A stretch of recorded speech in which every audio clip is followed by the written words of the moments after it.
Hello మహిళలు అందరూ ఎలా ఉన్నారు? బాగున్నారా? మనం ఎప్పుడూ సంతోషంగా ఉండాలంటే ఏం చేయాలి? నీ చుట్టుపక్కల ఉన్న వాళ్ళు ఇబ్బంది పెడుతున్నారా? నీ ఇంట్లో వాళ్ళే నిన్ను మాటలతో సూటిపోటి మాటలతో బాధిస్తున్నారా? నిన్ను అప్పులోళ్ళు ఇబ్బంది పెట్టేస్తున్నారా? ఎల్లవమ్మా చెప్పావులే, నువ్వు సంతోషంగా ఉండమంటే మేము ఉండిపోతామా, మాకున్న కష్టాలు అంతా ఎంత కాదు అని బాధపడిపోతున్నారా?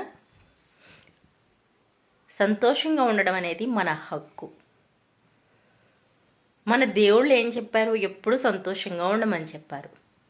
అంటే సంతోషంగా దేని ద్వారా వస్తుంది?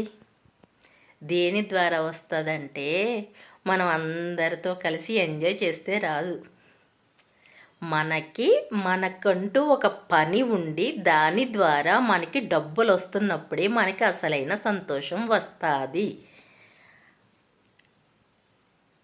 ఫస్ట్ ప్రిఫరెన్స్ దేవుడికి ఇచ్చుకోండి.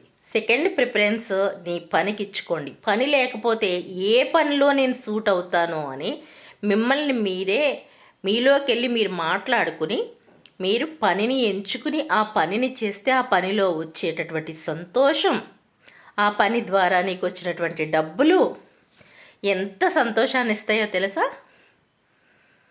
తప్పకుండా మీరు ఒక పనిని ఎంచుకోండి. ఎవ్వరూ ఖాళీగా ఉండకండి.